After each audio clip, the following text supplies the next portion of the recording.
Warning, the following contains images of graphic violence and not suitable for all audiences. Viewer discretion is advised. Estibaliz, Carranza, Catalan city of Barcelona.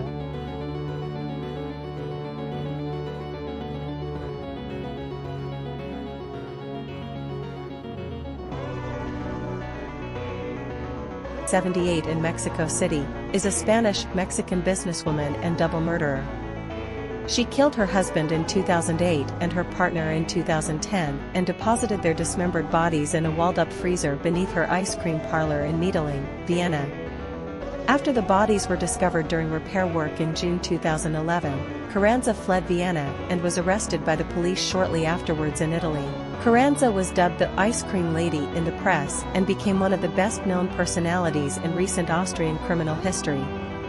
Since her conviction, she has been serving a life sentence in the Aston prison in the Upper Austrian market town of the same name. 2 books have already been written about Carranza's life, one of which she herself contributed as an author. Childhood and early life in Spain. Goitzargi Estibaliz Carranza Zabala was born in Mexico City, but came to Spain with her family at the age of 5 and grew up in the Catalan city of Barcelona. Since then, she has had both Spanish and Mexican citizenship. Her father, Armando Carranza Mendoza Lopez, is a locally well-known author and has written books on the subjects of esotericism, shamanism and the life of the Incas, Mayas, and Aztecs. He previously worked as a journalist. Her mother, Angela Zabala, comes from the Basque Country. Carranza also has a younger brother. As a child, she had already developed murder fantasies against her own tyrannical father. She studied economics at the University of Barcelona at her father's request. Regarding her difficult relationship with her father, she said in court. Carranza was in a relationship with her first fiancé for 5 years. From her later statements, it is known that he considered her his property and treated her accordingly. After she had finished her studies, her boyfriend broke up with her because, unlike her, he was not interested in a serious relationship. The murder fantasies were now directed against her ex-boyfriend, and she considered tampering with the brake hoses on his car. Shortly afterwards, Carranza left her Spanish homeland and settled in Germany. She lived for a short time in Munich, where she worked as an au pair for a family friend. Carranza had no difficulties adjusting to her new surroundings, as she had already learned the German language in her childhood. She remained in Bavaria even after her au pair work ended and took a job in an ice cream shop in a village near Nuremberg. On this occasion, she met her first husband, Holger Holz. Holz, 14 years her senior and a member of the Hare Krishna religious community, was working as a refrigerator salesman at the time they met. Just weeks after their first meeting, he proposed to Carranza. In 2002, Carranza and Holz married and moved to his hometown of Berlin. Soon after the wedding, Holz, who was now showing a different side of himself, took all the money his wife was earning as a waitress at the time, and later also her papers when she wanted to leave him and return to Spain. He is said to have verbally and physically abused her. Carranza stayed, however, and later took another job in an ice cream shop. There, too, she experienced bullying and humiliation. For example, her supervisor refused to allow her to use the toilet. Carranza now began to develop fantasies of revenge against him and researched online how best to burn down his shop. In 2005, Carranza and Holz went to Vienna, where they opened the Schlageria ice cream parlor together on Oswaldgasse in the Medellin district. Holz contributed a large amount of money to the ice cream parlor. With the opening of her own business, one of Carranza's dreams came true. Once again, she got to know her husband from a different side, who now began to live out his passion for weapons technology and first-person shooters, and forced her to join the Hare Krishna as well. Shortly after arriving in Vienna, Carranza met the ice cream machine salesman Manfred Hinterberger. 2 years later, she began a relationship with him and divorced Holger Holz, who, however, continued to live in the small shared apartment. On April 27, 2008, Carranza finished work at the ice cream parlor and returned to her apartment, where she met Holz. According to her statement, her now ex-husband insulted and harassed her for hours during the course of the evening until she wanted to put an end to it. She grabbed a Beretta pistol and shot holes 3 times from behind while he was playing on the computer. The cartridges from the .22 caliber weapon penetrated twice in the back of the head and once in the temple. The shots were fatal. Carranza's motive for the crime was probably, on the one hand, that Holes did not want to move out of their shared apartment, and on the other hand, that she owed him debts, the repayment of which would have cost her the ice cream parlor. Carranza left Holes' body sitting on the chair for several days after the murder. Initial attempts to burn it failed due to the heavy smoke. A few days later, she bought a chainsaw from a hardware store and had them explain to her how to use it. At home, Carranza used it to cut up the body, put it in plastic bags, and froze the pieces. When she was evicted from her apartment in the fall of 2008, she encased the plastic packages in concrete tubs. However, the head was frozen to the bottom of the freezer, so she filled it with concrete as well. She then stored the tubs in a basement compartment under the ice cream parlor. Carranza took the freezer to the storage location herself, with the help of 2 unsuspecting acquaintances. She told people who asked about Holes that he had joined a cult in India, which is why he had not been reported missing. Relationship and murder of Manfred Hinterberger. After the murder of Holger Holes, Carranza entered into a relationship with Manfred Hinterberger from Upper Austria and moved in with him. Hinterberger also invested a large amount of money in Schleckeria, which she would not have been able to pay back without selling the ice cream parlor. However, their happiness did not last long, as Hinterberger was often unfaithful. A former partner described Carranza as a submissive woman who would do anything for a man. According to her own statements, she allowed herself to be persuaded to undergo several cosmetic operations for Hinterberger, including a nose reduction, a facelift and lip fillers, which Hinterberger thought were too thin. Hinterberger did not want to fulfill Carranza's wish to have children, as he himself already had grown-up children. Carranza eventually decided to kill Hinterberger as well.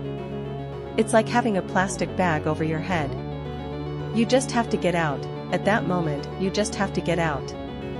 The murder of Hinterberger was already a routine and Carranza did not want to make any more mistakes. To improve her accuracy, she took special practice lessons at the shooting range, while she also lined the floor and walls of the room in which the murder was to take place with plastic sheeting before the crime so that evidence could be removed more easily later. The meticulously planned murder was committed on the night of November 21 to 22, 2010. After an outing together, the couple returned to their shared apartment late in the evening. Carranza waited until Hinterberger had fallen asleep and killed him with 4 shots to the back of the head at close range. She then left the dead body untouched for a while, before cutting it up into its individual parts using a chainsaw. The body parts were then encased in concrete in a freezer in the basement of the ice cream parlor, like those of her ex-husband Holes. However, Manfred Hinterberger's disappearance did not go unnoticed this time. Due to repeated inquiries from concerned people, Carranza reported him missing 4 days after the murder. In December 2010, she entered into a relationship with Roland R., with whom she became pregnant shortly before her arrest. Discovery of the murder victims and Carranza's escape. Carranza's apartment and ice cream parlor were in the same building as other businesses.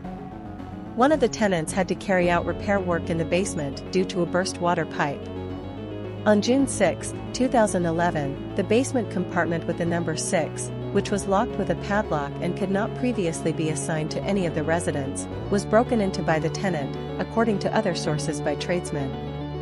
Upon entering, a handgun, 3 freezers filled with concrete and concreted over masonry troughs and flower pots were found. According to reports, a lower leg was protruding from one of them.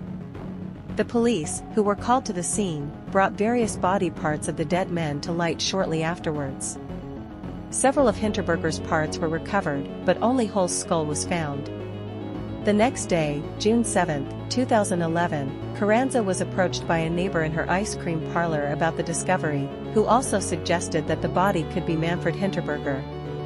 She emptied her account and bank safe deposit box, had her trusted cleaning lady fetch her passport and savings book, and took a taxi to the airport. She booked a ticket to Paris, but fled the airport for fear of being arrested by the police before the flight even took off. At that time, she was already wanted and investigators were already at the gate to arrest her. Carranza got into a taxi again, which took her to Italy. She checked into a guest house in Talmezzo under a false name, which she left again the next day, thus escaping the Italian police. Carranza drove to Udine and was taken in by a street artist who let her stay the night with him. He finally called the police after he suspected that something was wrong because of Carranza's stories about the body parts that had been found, but also because of his suicidal thoughts, which made no sense. Allegations.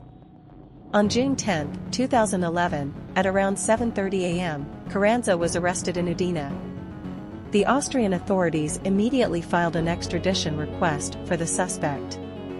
In the meantime, a body had already been identified as Manfred Hinterberger.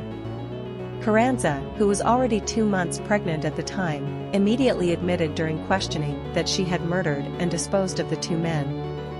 Shortly afterwards, the case was covered in the press in Austria and Spain. There was speculation as to how a woman who was considered small and petite could manage the strenuous work of dismembering the bodies, encasing some body parts in concrete and disposing of the rest on her own. However, an accomplice who might have helped with the crimes could not be identified. On June 24, 2011, Carranza was extradited to the Austrian judiciary and taken into custody on suspicion of murder in 2 cases. On January 11, 2012, she gave birth to a son in the Kaiser Franz Joseph Hospital in Favoriten, who was handed over to his father shortly after birth.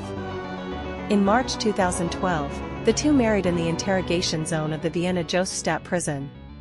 On September 5, 2012, the Vienna Public Prosecutor's Office brought charges against Carranza for the double murder of Holger Holz and Manfred Hinterberger and requested that she be placed in an institution for mentally abnormal criminals.